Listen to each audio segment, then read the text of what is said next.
오늘은 성탄절입니다. 오늘 성탄절인데 누가복음 4장 18절, 19절 말씀을 가지고 목 없는 자의 성탄이라는 제목으로 여러분들과 말씀을 나누고자 합니다. 내가 콧소리가 되게 심하죠 지금. 감기하고 이틀 연속 잠재우고 왔습니다. 사실 집중이 안 돼가지고요. 설교 준비가 잘 안 돼가지고 요새는 3시에 일어나가지고 그때부터 준비를 다시 하고 와서 그때 약 먹고 그래서 약간 목소리도 안 좋고 그러는데 여러분 좀 양해와 이해 부탁드리겠습니다. 오늘 성탄의 기쁨이 저와 여러분들에게 함께하기를 성부와 성자와 성령의 이름으로 축원합니다. 아멘. 며칠 전에 저희가 기말고사를 봤습니다. 근데 기말고사 기간이 되면 선생님들 다 노는 줄 아시잖아요. 그쵸? 집에 일찍 오는 줄 알았는데 사실 연수를 받습니다. 끝나고 나면 연수를 받는데 저도 연수를 받았습니다. 근데 이번에 계속 받았는데 일주일 내내 받았는데 시험 기간에 근데 이번에 받은 연수는 인성교육진흥법이라는 연수를 받았습니다. 박선님 집사님 아마 의무로 저희 선생님들은 1년에 4시간 들어야 합니다. 근데 이걸 안 들었다가 사고가 나면 안 들은 거에 대한 책임이 2배로 붙게 되는. 그래서 어쨌든 받았습니다. 인성교육이 잘 진행되는 학교의 실제 사례를 2시간 배우고요. 인성교육진흥법이란 무엇인가에 대해서 2시간 동안 4시간을 배웠습니다. 근데 이 인성교육진흥법이라는 거 여러분 아마 처음 들어보셨을 것 같아요. 저희 다니다가. 근데 이거 찾아보면요. 법에 보면 인간으로서 존엄과 가치를 보장하고 교육기본법에 따라 교육 이념을 바탕으로 건전하고 올바른 인성을 갖춘 국민을 육성하고 국가사회의 발전에 이바지함을 목적으로 한다라는 제목으로 인성교육진흥법이 나왔습니다. 이 내용에 보면요. 예, 효, 정직, 책임, 존중, 배려, 소통, 협동 이런 단어가 배워야 하는 인성이라고 얘기해요. 근데 되게 놀라운 것은요. 인성교육진흥법이 전 세계 우리나라밖에 없습니다. 우리나라 정말 뛰어난 나라예요. 인성교육을 해야 된다고 했어요. 최초의 법. 근데 이걸 좀 얘기해야 될 게 뭐냐면요. 인성교육진흥법이 언제 생겼는지 좀 얘기해야 돼요. 이게 언제 생긴 거냐면요. 세월호 사건 때 생긴 겁니다. 사건 후에 열흘 만에 2014년 5월 달에 여야 국회의원 102명이 모여서 만장일치로 통과시켜요. 이 법이 뭐냐면 그 세월호 때 470여 명 아마 있었던 그 사람을 두고 이준석 선장이라는 사람이 도망을 나오고 되잖아요. 탈출을 감행하게 되는데 그 사람의 인성에 문제가 있었다. 진짜예요. 그 사람의 인성에 문제가 있었는데 그 사람의 인성에 왜 문제가 있냐면 어렸을 때부터 여기 우리 유치원부터 우리 초등학교 선생님도 계시고 고등학교 쪽에 있는데 어렸을 때부터 인성을 안 가르쳐서 그렇다고 합니다. 그래서 어렸을 때부터 인성을 가르쳤으면 이준석과 같은 일들이 안 일어난다고. 그래서 다 지금 얘기하지 않고 있지만 그 법의 다른 이름이 이준석법입니다. 진짜예요. 한번 뒤집어서 찾아보세요. 이준석법이었어요. 그래서 그때 통과되고요. 바로 그 다음에 시행이 2015년 1월서부터 시행이 되고. 이 안에 내용을 보면 아까 말씀드렸지만 형용사와 명사가 정말 우리가 알고 있는 모든 좋은 형용사와 명사를 다 갖다 붙인 법입니다. 근데 이게 좀 불편하죠. 이준석법, 세월호, 인성교육진흥법 뭐라고 얘기하고 나니까 이걸 다 뭉그려서 생각해보면 좀 불편해 보이고 좀 냄새도 나고요. 언제 냄새가 나냐면 1968년도에 국민교육헌장 냄새가 나는 거죠. 불편한 전 국민에게 윤리교육을 시켜야 된다고 얘기했고요. 그래서 저 이제 슬슬 까먹기 시작했는데 우리는 민족 중흥의 역사적 사명을 띠고 있다는 태어났다고 다는 아닌데요. 이거 연령층이 약간 나눠질 것 같겠는데 저는 이거 외웠었거든요. 초등학교 때. 그래서 국가에 충성하는 국가에 도전하지 않는 충성하는 윤리교육을 해야 된다라고 얘기해서 제가 학력고사 때인데 학력고사 때는 윤리시험이라는 게 있었어요. 지금은 윤리시험이 없거든요. 윤리가 이제 선택 과목이 되었는데 이렇게 사람들에게 국민이 배워야 할 가치들을 국가가 정하고 이렇게 얘기하고 나니까 전 세계에 우리나라만 있는 이유를 아시겠죠? 국가가 우리가 가져야 될 인성에 대해서 제한하고 뭐 이런 나라는 전 세계 우리나라밖에 없습니다. 그래서 좀 냄새가 나죠. 그리고 또 하나는 이 세월호 사건이라고 얘기하는 게 과연 한번 좀 돌아보면 세월호 사건이라고 얘기하는 게 이준석법하고 세월호 사건하고 인성교육진흥법하고 맞아 들어가는 거 잘 생각해 보면 결국 무슨 말이냐면 세월호 사건이 일어난 이유는 이준석과 같은 사람들이 있었기 때문이다라고 얘기해요. 그게 무슨 말이냐면 세월호가 사실은 이준석과 같은 사람들이 있었기 때문에 일어난 사건은 아니잖아요. 세월호 사건 같은 경우는 언제든지 일어날 수 있는 사건이었죠. 자본주의라고 이야기하는 체제가 만들어낸 구조가 만들어낸 사건이지 이준석과 같은 사람이 만들어낸 사건은 아니었거든요. 그렇지만 이 냄새가 난다는 부분이 이거죠. 인성교육이라는 것을 강화해야 된다. 그때 그렇게 국회의원들이 모여가지고 한 목소리로 통과시킨 법이 없거든요. 지금도 난리가 나잖아요. 지금 국회에서 지금 통과되지 않은 법들이 되게 많고 죽은 노동자의 어머니가 가가지고 얘기해야 한번 얘기해보겠다라고 얘기하는 그런 칸인데 그때 인성교육진흥법은 여야가 만장일치로 통과시킵니다. 통과시키고 나서 이준석법이라고 얘기하고 나니까 문제가 뭐냐면 세월호가 가지고 있는 구조적인 문제가 나타나지 않는다는 거죠. 그거는 사실 언제든지 일어날 수 있는 겁니다. 오늘 사실 저는 또 한 가지 슬픈 일들을 경험했습니다. 여러분들 우리 카카오톡 교회 카카오톡에 한번 대성고등학교 이야기가 나왔죠. 사실 대성고등학교 이야기가 나온 거는 또 이렇게 얘기할까요? 그러면 펜션 주인의 윤성에 대한 좀 이렇게 해야 된다. 아니면 이제 인터넷 구매하지 말아라. 보일러 인터넷 구매해가지고 무자격자한테 했다. 인터넷 판매자의 인성에 대한 문제 제기를 할 건지 아니면 뭐 이렇게 조임새를 갖추지 않은 그 사람에 대한 인성교육 전반적으로 인성교육에 문제가 있구나 이렇게 얘기할지 보면 사실은 아이들을 대상으로 아니면 뭐 사람들을 대상으로 이 사람이 자기의 돈을 버는 어떤 수단이라고 생각하는 사회가 가지고 있는 구조가 가지고 있는 문제였지 인성교육에 관한 문제는 아니었다는 거죠. 그러니까 오늘 우리가 살고 있는 어떤 문제들이라고 얘기하는 게 개개인에게 떠넘기고 있다라는 느낌. 개개인이 가지고 있는 도덕성에 어떤 이런 문제가 있다라고 떠넘기는 것이 아닐까. 구조가 가지고 있는 문제가 있는데 왜 이 구조가 가지고 있는 문제를 얘기하지 않고 그 개개인에게 책임을 떠넘기고 있는지 이해할 수가 없습니다. 제가 10월 설교 이후에 슬라이버 지젝이라고 얘기하는 철학자에 대한 설교를 하려고 준비를 하고 있었습니다. 그래서 제가 두 권의 책을 읽었는데 자본주의의 희망은 있는가라는 제목과 또 하나는 폭력이란 무엇인가라는 두 가지 책을 읽게 되었습니다. 이 책을 읽으면서 두 가지를 생각하게 됐습니다. 목 없는 자를 만드는 자본주의라고 얘기하는 구조적인 폭력에 대해서 한번 생각하게 됐고요. 그리고 목 없는 자기 자신의 몫이 없는 사람들이 꿈꾸는 다른 세상이란 가능할 것인가 라고 얘기하는 두 가지를 생각하게 됐습니다. 이 지젝이라고 얘기하는 유고슬라비아 철학자는 비판을 하는데요. 그 워드를 그대로 읽어드릴게요. 자본은 자신의 운동이 사회적 현실에 어떤 영향을 미칠 것인가에 대해 무관심하며 오로지 수익성이라는 목표만을 추구한다라고 얘기합니다.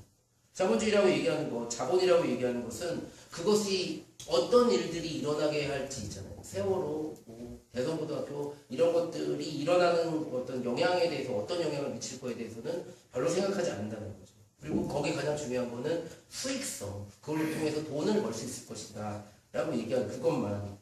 그렇지만 이러한 자본주의라고 얘기하는 게 퍼지게 되면 거기로부터 그 안에 들어가지 못하는 사람들이 나타나게 되죠. 그러니까 자본주의의 성격이 억압받는 사람들, 착취, 고통에 신음하는 사람들, 사회 구성원 내에 소속한 것처럼 보이지만 아무것도 아닌 사람. 이런 사람들, 그러니까 목 없는 자들이라고 얘기하는 사람들 끊임없이 만들어낸다라고 얘기합니다. 또 하나는 그럼에도 여기서 끝나는 것이 아니라 몫이 없는 사람이 만드는 다른 세상에 대한 이야기를 합니다. 이 지젝이 생각하기에는 우리의 역사라고 얘기하는 것에서 고통과 억압과 불의라고 얘기하는 것이 그대로 쌓이기만 하진 않았다라고 얘기합니다. 그런 것이 쌓이다가 그런 불의가 망각되지 않고 그 불의는 축적되고 기록되고 그러다가 어느 순간에는 그것이 나타나는데 뭐 지적은 시적 폭력이라고 얘기하는 단어를 사용하는데 어쨌든 그러한 일들이 잊혀지지 않고 쌓이고 쌓이고 쌓이고 그래서 어느 순간이 되면 어떠한 새로운 세상들을 꿈꾸고 새로운 모습들로 나타난다라고 얘기합니다. 그래서 지적이 그 구조주의에 대한 이야기를 하지만 동시에 지적이라는 사람한테 희망을 바라볼 수 있는 이유는 그 구조로부터 연약한 인간들, 구조로부터 배제되는 목 없는 사람들이라고 얘기하는 사람들이 있긴 하지만 그 목 없는 사람들이 그냥 목 없는 상태로 있는 것이 아니라 때가 되면 그것이 쌓이고 쌓이고 쌓이고 잊혀지지 않은 그 상태에서 다른 세상들을 꿈꿀 수 있다라고 이야기를 합니다. 오늘 사실 일제강점기라고 얘기하는 그때를 보면 뭐 한번 두 가지 정도 생각해 볼 수 있을 것 같아요. 일제강점기 때 일제강점기라고 얘기하는 것을 만났을 때 많은 사람들이 어떤 사람들은 일제강점기는 어쩔 수 없다라고 얘기하면서 수능과 동조를 한 사람들이 있었죠. 그거는 시대에 거스를 수 없는 대세다라고 생각하고 거기에 일제강점기에 수능하고 동조한 사람들이 있었다면 그 안에서는 그 불의와 폭력과 사람들을 향한 억압 앞에서 그것들이 차곡차곡 쌓여서 그 사람들이 꿈꾸던 다른 세상에 대한 이야기 그리고 다른 세상들을 꿈꿔왔고 그것들을 이루기 위해 노력한 일제강점기 시대 때는 목 없는 사람들이라고 얘기했던 사람들이 있었죠. 그렇지만 그 목 없는 사람들이 가만히 있지 않고 새로운 세상들을 꿈꾸고 나아갔다라고 얘기하는 것을 일제강점기를 통해서도 볼 수 있습니다. 오늘 본문의 이야기 오늘 본문의 이야기가 누가복음 18절 19절 4장 18절 19절 말씀입니다. 제가 신학교 가기 전에요. 이제 한참 성경에 대해서 고민하고 세상의 번역에 대해서 고민할 때 제 생일이 4월 18일이었거든요. 근데 제가 저도 예전에 어린 시절에 신앙이 있었잖아요. 그래서 모든 성경의 4장 18절을 다 찾아본 적이 있어요. 다 해보셨잖아요. 성경 펴가지고 다 해보셨잖아요. 그날 아침에 딱 펴가지고 그 말씀대로 살리라고 이런 거 다 해봤을 텐데 저도 이렇게 4장 18절을 잘 찾아봤는데 그때 이후로 잊혀지지 않은 말씀이 누가복음 4장 18절 19절 말씀입니다. 주님의 영이 내게 내리셨다. 주님께서 내게 기름을 부으셔서 가난한 사람에게 기쁜 소식을 전하게 하셨다. 주님께서 나를 보내셔서 포로된 사람에게 해방을 선포하고 눈먼 사람들에게 눈뜸을 선포하고 억눌린 사람들을 풀어주고 주님의 은혜의 해를 선포하셨다라는 말씀입니다. 이 이야기는 여러분들 아마 성경을 찾아보시면 저기 아마 주석에 달려있을 텐데요. 이 이야기는 이사야서 61장에 나오는 이야기를 예수님께서 성전에서 갈릴리 들어오셔서 회당에서 다시 한번 읽은 말씀입니다. 그래서 이사야서 말씀을 다시 한번 볼 필요가 있습니다. 이사야서 61장이라고 얘기하는 거 이게 또 저희 교회만 할 수 있는 설교이긴 하거든요. 이게 이사야서라고 얘기하는 게 목사님들이 사실 제1이사야, 제2이사야, 제3이사야까지 배우거든요. 근데 설교 시간에 절대 그런 얘기 안 하고 숙이고 얘기하는데 우리 좀 얘기를 해야 될 것 같아요. 우리 좀 수준이 높은 거니까 제 61장 정도가 가면 58장 정도가 가면 제3이사야서라고 이사야가 이제 3명의 이사야가 있다라고 얘기하는 상상할 수 있겠죠. 그러니까 제3이사야서라고 얘기하는데요. 일반적으로 우리가 알고 있는 이사야라는 사람은 남유다 왕국 시대의 예언자라고 얘기하는 사람이고요. 오늘 이 이사야라고 얘기하는 제3이사야라고 얘기하는 사람은 무명의 이사야 이름을 빌린 사람입니다. 이때가 언제냐면 기원전 537년에서 520년 사이에서 활동한 예언자입니다. 그러니까 이제 기원전 587년에 남유다 왕국이라는 나라가 이제 멸망하거든요. 그러니까 이사야가 활동했던 나라라고 얘기한 남유다라는 나라는 이미 한 50년 전에 멸망한 나라고요. 그리고 50년 후에 이야기 587년에 어떤 일이 일어났냐면 바벨로니아 제국, 우리가 바벨론이라고 얘기하는 나라에 의해서 남유다 왕국이 멸망을 하게 됩니다. 멸망하고 나서 사람들이 포로로 이제 끌려가겠죠. 포로기라고 얘기하는 사람들이 이제 바벨론의 통치 정책 중에 하나가 이제 유다에 살고 있던 갈릴리 지역, 예루살렘에 살고 있던 사람들 다 끌어가고 남은 사람 또 거기 새로 정착한 사람 이렇게 나오긴 하지만 바벨론 포로기라고 얘기하는 그때로 이렇게 사람들이 끌려가게 됩니다. 그리고 나서 곧 바벨로니아 제국, 바벨론 제국이라고 얘기하는 페르시아에 의해서 멸망당하게 되죠. 그리고 537년 되게 중요한 이제 제3이사야라고 얘기하는 사람이 활동하는 때가 오는데 이때 그러니까 나라가 멸망한 지 한 50년 후에 페르시아의 고레스 왕 한번 들어보셨어요. 고레스 왕이 이제 그 포로기에 있었던 사람들 다시 되돌려보내는 일들, 그러고 나서 좀 있으면 이제 성전을 다시 한번 건축하는 이런 일들이 일어나게 되는데 고레스라는 것은 성경에 보면 키로스라고 얘기하는 이름인데 하여튼 고레스 왕에 의해서 유대 백성이 예루살렘으로 돌아오게 됩니다. 그리고 돌아오고 나서 돌아온 사람들 중에 한 사람이었던 사람이 이 무명의 이사야라는 사람입니다. 포로기라고 얘기하는 것에서 돌아왔을 때 사실은 그곳에서 포로로 있다가 다 돌아왔으니까 모든 문제가 다 해결됐을 것 같잖아요. 근데 사실은 아무 문제도 해결되지 않습니다. 바벨론에 포로로 있다가 페르시아로 나라가 적고 나라가 바뀌고 제국이 바뀌고 돌아오긴 하는데 거기 돌아온 그곳에서는 아직도 여전히 문제가 있어요. 어떤 문제가 있냐면 하나님이 구원하신다, 야훼가 구원하신다라고 얘기했는데 정작 돌아와 보니 거긴 되게 황폐화된 곳이고 정말 하나님의 구원이라고 얘기하는 것이 일어날 것인가라고 얘기하면 의심할 정도로 다 황폐화된. 그래서 사실 그런 구원이라고 얘기하는 게 정말 이루어질 것인가 그 희망이 점점 뒤로 미루어지는 것 같은 거죠. 오히려 돌아왔으면 바로 해결이 돼야 되잖아요. 근데 돌아와도 해결되지 않는 것 같은 느낌이 드는 거죠. 도대체 돌아오긴 했는데 하나님이 이걸 언제 해결시켜 줄 것인가 라고 얘기합니다. 그리고 또 하나, 그 자리가, 이제 돌아온 그곳이 어떤 자리냐면, 바벨론에 끌려간 사람들만 있었던 자리가 아니라, 끌려가지 않았던 사람들도 있고요. 끌려가지 않아서 이방인들과 함께 살았던 사람들도 있고요. 끌려가지 않은 그곳에는 이방인들이 돈을 벌기 위해서 몰려왔던 사람들도 있고요. 그래서 그 안에서는 어떤 일들이 일어나면, 우상숭배라고 얘기하는 것이 여전히 이루어지고 있어요. 성전을 건축하고 싶은데, 그래서 야훼께 예배를 드리고 싶은데, 그곳에서는 이미 너무나 많은 사람들이 살고 있기 때문에 그 안에는 여전히 이 우상숭배라는 문제가 있고요. 그 안에는 유대인과 이방인의 문제, 유대인과 유대인의 문제, 유대인 사이에서는 또 유대인이 가진 사람들과 못 가진 사람들을 가진 문제, 이런 문제들이 다 되어 있는 거예요. 도대체 하나님은 이 문제를 어떻게 해결할 것인가? 이 구조의 문제를 어떻게 해결할 것인가? 이 제3이사야라고 얘기하는 무명의 예언자는 되게 고민을 합니다. 특별히 이 유대인 사이에서도 되게 고민을 하죠. 돌아온 귀족이라고 얘기하는 사람들, 거기서 권력을 잡았던 유대인들, 이런 사람들이 여전히 주민들을 수탈하고 약탈하고 거기에 차별을 하고 계급을 나누고 사람들 못 살게 하고 이런 일들이 여전히 일어나게 됩니다. 거기에는 서로 돕는 법이라고 얘기하는 게 유대인들에게 있는데 그런 법들을 거절하고 폭력을 행사하고 하나님의 정의를 거부하는 일들, 이러한 일들이 여전히 일어나고 있어서 이 제3이사야라고 얘기하는 사람이 무명의 예언자는 바로 이러한 죄를 하나님의 입으로 고발하고 그러고 나서 오늘 이 이야기를 하는 것입니다. 하나님은 이러한 잘못된 것들, 목 없는 자들을 향해 지배하고 약탈하고 거절하고 폭력을 행하는 이러한 일들을 가만히 보고 있지 않을 것이다 라는 이야기를 합니다. 그러고 나서 하는 말 있죠. 이 목 없는 사람들, 가난한 사람들에게 기쁜 소식을 전하게 하기 위해 나에게 기름을 부었다 라고 얘기합니다. 이 이야기가 되게 중요한 것은 뭐냐면요, 이 이사야 이야기가 그냥 그걸 끝나는 것이 아니라 예수가 이야기를 다시 한번 들쳤다라고 얘기하는 게 중요한 거죠.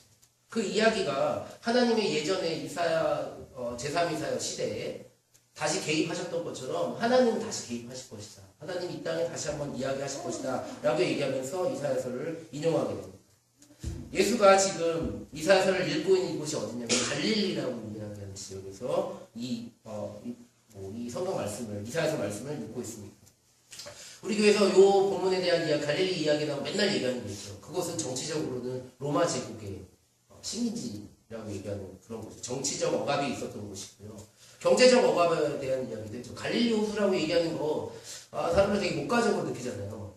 되게 아름답고 뭐 이런 걸 생각하잖아요. 근데 성지순례 가보니까 정말 갈릴리 호수가 되게 예쁜 것들로 이렇게 꾸며져 있고 성지순례만 가면 정말 아름다운 호수. 그렇지만 맛없는 베드로 물고기가 있고 소금을 안 넣어가지고 너무 맛이 없었어요. 근데 그런 곳으로만 갈릴리 호수가 있거든요. 근데 그 당시는 어떤 곳이었냐면요, 거의 로마화된 도시라고 얘기하는 게 이제 대표적으로 티베리아스랑 세포리스 이런 도시들이 있거든요. 로마화해서 만들어진 도시들이 있는데 그 사람들이 먹는 음식들이 특징적인 게 있어요. 염장해서 먹는 음식들이 있거든요. 물고기 염장해서 먹는 음식인데 이 갈릴리라고 얘기하는 곳에서 어떤 일들을 하는 거냐면요, 보면요. 특별히 대표적으로 막달라라고 얘기하는 곳이 그런 곳인데 그곳에서 뭘 하는 곳이냐면 물고기를 잡는데 당연히 선주는 아니겠죠. 선주는 특별한 사람들이 그 배의 주인들일 거예요. 그러다 보니 배에서 노동하는 사람들이 있고요. 그렇게 해서 배에서 물고기를 잡아오게 되고 그리고 거기서 염장을 한다. 그래서 염장 노동이라고 얘기하는 것들이 발달하게 됐죠. 그래서 그 염장한 물고기들을 로마화된 도시로 갖고 가게 됐죠. 오늘날 한국 사회에서도 이러한 노동에 대한 문제 제기가 있는데 아니면 1800년도, 1900년도에 노동의 문제를 얘기하면 아동노동 이런 얘기 다 들어봤죠? 5살. 사실 현재도 일어나죠? 얼마 전에 한 몇 년 전에 나이키 이야기 들어보셨죠? 정말 어린아이들이 나이키 축구 하나를 만들기 위해 손을 집어넣어서 만드는 나이키. 그때 나이키가 불매운동 해가지고 막 난리가 난 적이 있었는데 그런 노동을 생각해보면 현재에도 이러는 노동을 생각했을 때 그 당시에 경제적인 어려움이라고 얘기하는 것은 감당할 수 없는 노동이 아니었을 거라고 추측할 수 있습니다. 아니 농사 짓는 사람들보다 더 어려운 사람들 있잖아요. 자기 몸을 팔아서 자기의 노동력을 팔아서 먹고 사는 사람이라고 얘기할 때는 정말 어려운 사람. 그러한 사람들한테 다시금 예수가 이사야서 61장의 말씀을 끌어내는 거죠. 하나님은 이렇게 목 없는 사람들, 이곳에서 어려움 당하는 사람들이라고 얘기하는 사람들을 가만 놔두지 않을 것이다. 그 가난한 사람들과 목 없는 사람들과 함께 할 것이다 라고 얘기하기 위해 이사야서. 예전에 이사야 때 하나님이 개입하지 않았느냐? 그 개입의 사건은 오늘도 똑같이 다시 한번 일어날 것이다. 그래서 내가 이제 기름 부음을 받았다라고 이야기하고 그것을 선언하겠다라고 이야기하고 있는 것입니다. 오늘도 생각해보면 아까 처음에도 말씀을 드렸지만 목 없는 사람들, 가난한 사람들 이런 사람들이 되게 많이 있습니다. 아까 제가 불편했던 얘기를 조금만 하면 학교에서 인성교육의 목적이 뭐냐고 얘기하면 민주시민 양성이라고 얘기를 하더라고요. 민주시민 양성이라는 단어를 들으면서 사실 되게 불편했어요. 왜냐면요. 민주시민이라고 얘기한 단어가 뭐냐면 백성이 주인이라고 생각하는 생각들을 가지고 있는 내가 주인이라고 생각하는 사람들을 만들어내는 교육이다라고 얘기하는 거잖아요. 그런데 학교에 가보면 그렇지 않거든요. 왜냐하면 학교에서 저도 이제 교사를 하고 있지만 거기서 교직원 회의가 없어요. 교직원 회의는 교직원 전달식입니다. 되게 오래됐어요. 제가 한 20년 전 교직원을 하고 있는데 교직원 회의에서 결정하는 게 아니라 다 결정된 거를 내리는 전달하는 회의 경우가 되게 많아요. 저희가 결정할 수 있는 것들은 거의 없거든요. 시간이 좀 되죠. 교육감님이 뭐라고 얘기하냐면 토의가 있는 교직원회의, 토론이 있는 교직원회의를 명령을 하는 것처럼 내립니다. 그럼 토론을 하는 교직원회의를 했다라고 보고를 해야 되기 때문에 합니다. 근데 거기서 토의하고 토론한 내용들은 전혀 정책에 반영되지 않습니다. 이게 선언들만 있는데, 선언들만. 그런데 이제 우리 아이들한테 인성교육진흥법에서 민주시민을 양성한다고 선생님들도 학교의 것들을 결정하지 못하는데 구조가 그렇게 탄탄하기 때문에 결정하지 못하는데 우리 아이들이 정말 민주시민으로 양성될 수 있을까요? 그 학교에서는 시키는 대로 하는 거 교육감님이 얘기하는 거 또 시키는 대로 해야 하는 그런 사람들 키워지지 않을까? 라는 생각. 이 구조가 얼마나 탄탄한데 이렇게 몇몇 사람들의 선언으로 얘기할 수 있고 고쳐질까? 뭐 하는 의심이. 하여간 이 목 없는 사람들의 불행이라고 얘기하는 것은 그들에게 주어지는 이 죄명이라고 얘기하는 거는 좀 불편합니다. 주홍글씨처럼 가슴에 우리가 다 하나씩 새기거든요. 어떤 거냐면 이사야 시대에는 그들에게 뭐라고 얘기하냐면 너희들이 이방인 아니냐 정결하지 못한 사람들이다 라고 얘기하는 거예요. 자기네가 착취하고 억압을 하는 이유가 니들이 정결하지 못했기 때문이라고 얘기해요. 예수의 당시에도 예수님의 별명들이 술 취한 자 뭐 이런 있잖아요. 테리와 청녀의 친구들이다 라고 이야기하는 거 앞에는 예수님이 안식일을 잘 지키지 않아서 그렇잖아요. 예수를 안식일을 지키지 않는 사람들이라고 얘기하면 명패를 달고요. 그리고 학교에서는 뭐라고 얘기하냐면 공부를 안 하는 아이라고 얘기합니다. 공부를 안 하기 때문에 네가 잘 안 되는 거 아니냐라고 얘기하고 노력하지 않는 사람들이라고 얘기합니다. 자주. 그리고 게으른 사람이라고 이야기하고 목 없는 사람들이라고 얘기하는 사람들은 다 생각해보면 그 개인의 문제가 있었지 이 사회가 얘기하는 이런 문제를 얘기하지 않는다는 거죠. 오늘날 한국 사회에서 한국 사회 교육의 구조에서 정말 스스로 무엇인가 한다라고 얘기하는 게 정말 가능할까 질문은 그건 불가능하거든요. 그래서 저희 학교도 이번에 한 2대1 정도의 경쟁률이 었습니다. 2대1은 되게 높은 거예요. 뭐 별로 안 놀라시는데요. 저희가 자유형 사회학교인데 2대1은 되게 높은 거거든요. 근데 사회적 배려 대상자는 반 채우기가 어려워요. 이 이야기가 뭐 아시겠죠? 저희 학교 공부 잘하는 학교인데 사회적 배려 대상자라고 얘기하는 아이들 중에는 우리 학교에도 버틸 아이들이 없다라고 얘기하는 거잖아요. 이게 현실이고요. 거리에서 노숙하고 있는 사람들은 뭐 우리 이관진 목사님 거기 함께 많이 자주 하시지만 그분들은 게으른 사람들이잖아요. 그죠? 일할 의지가 없는 사람들이고 어제 막걸리 먹은 사람이잖아요. 그 사람들이 나오게 되는 구조에 대해서는 절대로 얘기하지 않는다라고. 그리고 하나 좀 불편한 얘기인데요. 저도 읽고 나서 좀 불편했습니다. 지재기 이야기인데요. 지재기 위선자에 대한 이야기를 합니다. 이 얘기도 저 되게 많이 반성을 했는데 자본주의 시장에서 맹렬하게 돈을 벌게 하는데요. 그 맹렬하게 돈을 벌면서 에이즈 퇴치 운동 뭐 이런 것도 있죠. 인도주의 차원에서는 선행을 베푸는 이런 사람들에 대해서 이 지재기 위선자라고 얘기합니다. 좀 사실 되게 저도 뜨끔은 했는데요. 이 이야기 뭐냐면 이 사람들 자유주의적 공산주의자라고 지재기 얘기하더라고요. 자유주의적 공산주의. 그래서 이게 되게 뜨끔하면서도 저한테도 사실 왔어요. 이게 뭔 말이냐면 결국은 이 사람들은 자기 자본주의에서 맹렬하게 돈을 벌면서 빌 게이츠 이런 사람들 되게 많이 이렇게 후원을 하잖아요. 이 사람들 돈을 벌면서 이 사람들이 결코 구조에 대한 이야기는 하지 않는다는 거죠. 그 사람들이 계속해서 나와야 되는 이 구조를 바꾸기 위해서는 노력하지 않고 되게 마치 선한 척 아니에요. 사실은 선하다고 보고 싶어요. 이 부분이 저랑 지재기랑 저랑 안 맞는 부분이라고 생각하는데 선하다고 보고 싶긴 하지만 이 사람들이 그러한 선행을 하는 이런 모습을 통해서 과연 이런 목 없는 사람들이 계속해서 만들어지는 사회가 고쳐질 것인가라고 얘기할 때는 지재가 거기다가 물음표를 하는 거고요. 저는 어느 부분에 있어서는 물음표를 합니다. 특히 이제 텔레비전 보다가 제3세계 아이들이잖아요. 아프리카 아이들에 대한 이야기. 이 아이들에게 10,000원만 보내면 뭐 어떤 일을 할 수 있습니다 라고 얘기하잖아요. 그렇지만 전체적으로 세계 자본주의라고 얘기하는 그 사람들은 그렇게 일을 하고 노동을 해서 자기가 먹을 것뿐만이 아니라 빚도 못 갚고 이자도 못 갚는 나라잖아요. 세계은행에서 빌린 돈을 갚지도 못한 나라인데 그런 구조에 대한 이야기를 하지 않고 오늘 우리한테 10,000원만 보내십시오 라고 얘기하는 게 과연 그 문제를 해결하는 건지 아니면 그 문제를 더 심화시키고 있는 건지 라고 얘기하는 지재는 심화시킨다고 생각하는 거고 저는 사실은 가슴이 아픈 부분이 좀 있어요. 그거라도 안 하면 어떻게 될까라는 이런 생각이 이제 왔다 갔다 하는데 어쨌든 이 위선자라고 얘기하는 거에 대해서는 한 번쯤은 좀 생각해볼 지점이 아닌가라고 생각을 해봅니다. 좀 제가 무거운 얘기를 드려서 좀 죄송하긴 한데 오늘 성탄절입니다. 성탄절인데 오늘 모든 성당과 개신교 교회가 예수님이 오신 이 기쁜 소식을 전할 것이다. 그런데 이 기쁜 소식이라고 얘기하는 게 좀 좋은 단어들 모은 아무 말 대잔치 같은 느낌이 듭니다. 성탄절마다 우리가 지금 인류에 예수님 오신 지가 2000년 넘게 계속 성탄절 올 때마다 계속해서 좋은 말 대잔치라고 얘기하면 좀 과한가요? 정말 좋은 얘기였잖아요. 아기 예수가 낮은 자를 위해 오셨다. 그들과 함께하기 위해 오셨다라는 얘기를 계속해서 해왔잖아요. 그래서 아기 예수로 오고 동물 밥통에 태어났다 이런 얘기까지 계속해서 해왔는데 이 동물 밥통에서 태어나신 예수님이 2000년 동안 아무것도 안 한 것 같은 느낌이 있는 거죠. 그 이야기를 계속해서 해왔는데 이 이사야서 이야기가 계속해서 죽은 이야기가 되는 것 같은 느낌이 들어서 좀 불편합니다.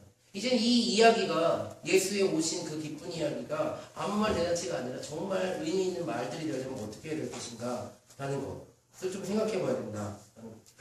그래서 오늘 성경 말씀을 보니까 저는 되게 두려운 어떤 단어가 왔어요. 이게 뭐냐면 주님의 은혜를 선포하셨다라는 얘기예요.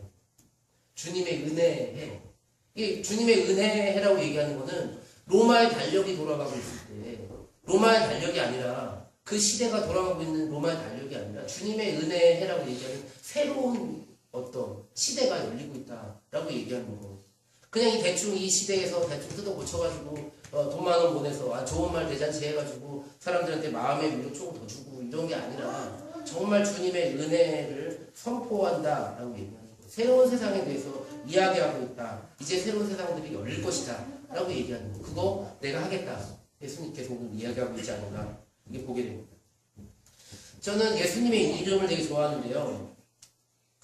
말구에 오신 말밥통에 오신 말밥통은 아니고 염소나무 양은 애인 것 같은데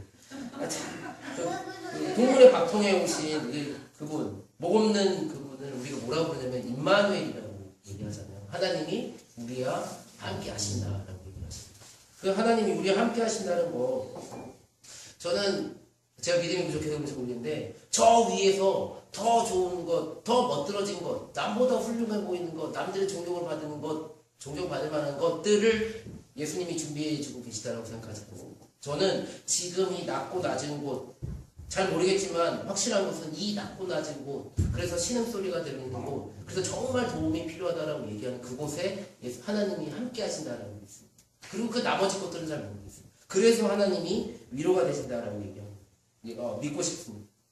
그리고 또 하나 우리가 정말 잃지 말아야 될 것은 이 희망이라는 것이 값싼 희망이 아니라도 생각했으면 좋겠어요. 정말 희망이라고 얘기하는 게 여러 종류가 있잖아요. 그냥 값싼 희망도 있거든요. 지금 당장 좋은 말 해줘가지고 백색 거지만 이렇게 얘기할 수 있겠지만 정말 좋은 말이라고 얘기하는 거에 의해서 희망을 주는 방법들도 있지만 예수님이 오늘 우리에게 주시는 그 희망은 그런 희망이 아니에요. 오늘 우리가 살고 있는 세상엔 희망이 가능하고 주님의 새로운 은혜의 해가 펼쳐질 수 있다 라고 얘기하는 되게 구체적인 억압받는 사람들, 포로된 사람들, 눈먼 사람들에게 자유가 주어지는 그러한 구체적인 하나님 나라라고 이야기를 하고 싶습니다. 그래서 오늘 우리가 포기해야 될 것이 무엇이냐면 포기하지 말아야 될 것이 무엇이냐면 임마누엘 하신다는 그 하나님의 말씀을 그냥 가볍게 여기지 않았으면 좋겠습니다. 하나님은 어디 계시냐면요. 지금 성탄절에 그냥 가볍게 우리와 함께 계신다라고 이야기하는 그것이 아니라요. 정말 저 굴뚝의 꼭대기에 우리와 함께 계시고요. 저 거리에 사람들과 함께 하시고 학교에 어려움을 당하는 그 아이들과 함께하는 하나님. 그곳에서 손잡아 주시는 그 하나님이라고 얘기하는 것을 우리가 믿어야 합니다. 여러분들이 힘들다 고백하고 목 없는 자라고 느끼는 그곳에서 하나님께서 함께 하신다. 임마누엘 하신다라고 말씀하십니다. 다행인 거는 이 5번째 장에 안 넘어와서 찾을 수가 없습니다. 그래서 설교가 여기서 끝내야 될 것 같은데 여러분들 다 같이 한번 고백해 보시기 바랍니다. 하나님은 우리와 함께 하신다. 하나님은 우리와 함께 하신다. 요 뒤에 아멘. 아멘. 하나님은 진짜 구체적으로 여기에 우리와 함께 하십니다. 그리고 하나님께서는 우리에게 지금 오늘 우리가 살고 있는 이 세상 말고요. 새로운 세상을 꿈꿀 수 있다라고 얘기했습니다. 뭐라고 얘기하면 주님의 은혜를 선포한다라고 얘기합니다. 이 세상에 어쩔 수 없다라고 얘기하잖아요. 세상 사람들이 이 세상을 어떻게 조금씩 고쳐가지고 어떻게 대충 살아가려고 하잖아요. 그냥 타협하고 정치 잠깐 까야 될 것 같은데. 정치라고 얘기하는 게 뭐냐면 대충 타협해가지고 요만한 거 어떻게 이렇게 얘기하는데요. 하나님이 얘기하는 건 그런 세상은 아닌 거예요. 하나님은 은혜를 선포하신다고 얘기해요. 오늘 우리가 새로운 세상 하나님께서 하나님께서 우리에게 오셔서 그런 은혜를 선포하셨으니까 우리도 이 희망을 가졌으면 좋겠습니다. 오늘 우리가 살고 있는 이 세상만이 아니라 우리가 새로운 세상을 꿈꿀 수 있고 함께 희망을 누릴 수 있는 세상이 올 거라는 믿음을 가지시기 바랍니다. 그 희망은 값싼 희망이 아니라 값비싼 희망입니다. 여러분들 그 믿음 가지고 오늘 성탄의 기쁨 정말 새로운 세상을 꿈꿀 수 있고 우리 함께 하시는 그 하나님을 경험하며 누리며 그 하나님 나라. 방은석 목사님이 제가 뭐 이런 얘기할 때 이런저런 얘기할 때 저한테 이런 얘기할 때가 있거든요. 방 목사는 빨갱이야 이런 얘기할 때가 있어요. 근데 그럴 때마다 방은석 목사님이 저한테 얘기하는 게 우리는 하나님 나라 사람들이야 이렇게 얘기를 하시거든요. 멋있는 얘기 자기가 다 아는데 저는 믿습니다. 저희는 이 세상에 말하는 제도를 믿는 사람들이 아니라 하나님 나라의 일꾼들. 하나님 나라를 읽고 하나님 나라를 만들며 살아가는 저와 여러분 되시기를 주님의 이름으로 축원합니다. 아멘.